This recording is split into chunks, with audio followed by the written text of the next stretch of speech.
నమస్తే, welcome back to Deepa TV news. నా పేరు అనుష. వార్తల్లోకి వెళితే జయశంకర్ భూపాలపల్లి జిల్లా కేంద్రంలోని T2 క్వార్టర్స్కి చెందిన ఓ వివాహిత అనుమానాస్పదంగా మృతి చెందింది.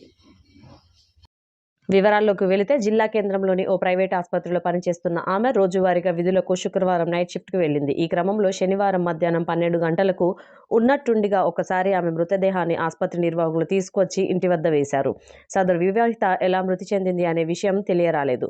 ఒంటిపై గాయాలు ఉండడం పట్ల కుటుంబ సభ్యులు అనుమానం వ్యక్తం చేస్తున్నారు. ఈ నేపథ్యంలోనే అట్టి ఆసుపత్రి ఎదుట ఆమె మృతదేహాన్ని వేసి నిరసన ఆందోళన వ్యక్తం చేస్తున్నారు. ఆమెకు వివాహమై ఒక కుమారుడు ఉన్నట్లు తెలిసింది.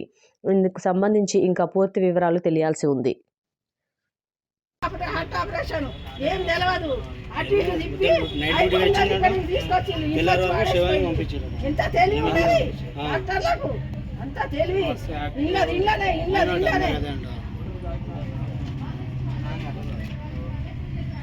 మటర్ చేసిండు నా బిడ్డను మటర్ చేసిండు యదా హాస్పిటల్లో నా బిడ్డను మటర్ చేసిండు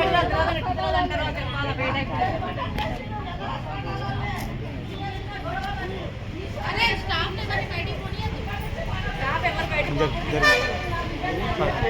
గేట్ లేసేయాలా పోతారు కదా స్టాఫ్ పోతారు కదా లేడీస్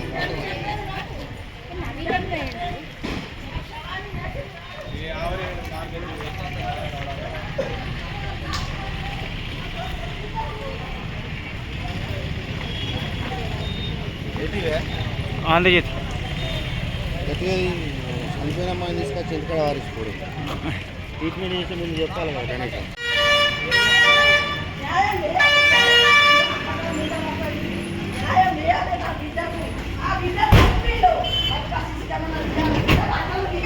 అడ్డు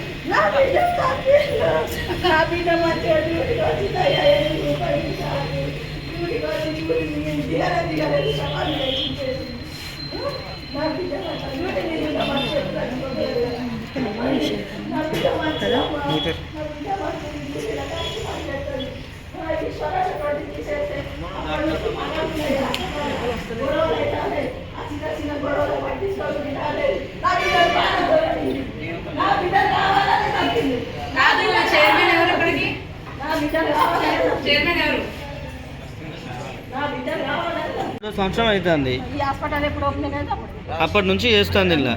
ఇప్పుడు ఏంది సడన్గా నిన్న ఇప్పుడు 8 గంటలకు డ్యూటీకి వచ్చింది. డ్యూటీకి వచ్చిన తర్వాత ఏంది మీకు ఏమన్నారు వాళ్ళు? ఎప్పుడు ఫోన్ చేసారు?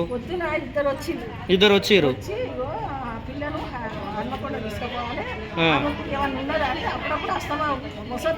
అవును అవును అవును వరంగల్ తీసుకుపోవాలంటే నన్ను రమ్మంటే నా బిడ్డ డెలివరీ ఉన్నది, చిన్న పిల్లలు ఉన్నారు, హార్ట్ ఆపరేషన్ తీసుకుపోతానంటే పిల్లలు పట్టుకొని ఉంటే అసలు ఏం చేయలేదు. ఇప్పుడు ఇక్కడికి ఎవరు వచ్చారు పొద్దుట? ఎవరు రాలే. మీరు 4 గంటలకు వాళ్ళు వచ్చిర్రు కదా, వచ్చినప్పుడు ఎంబటి ఎవరు వచ్చారు? వాళ్ళ నాన్న వచ్చింది. వచ్చేసరికి అమ్మాయి బ్రతికే ఉన్నదా? అప్పటికే చనిపోయింది. మరి వాళ్ళు ఏమన్నారు? డాక్టర్ ఏమన్నాడు?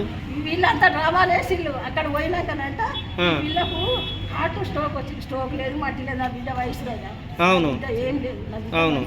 అంటే మీకు ఇప్పుడు ఏంది, ఏం జరిగిందని మీ బాధ ఏంది?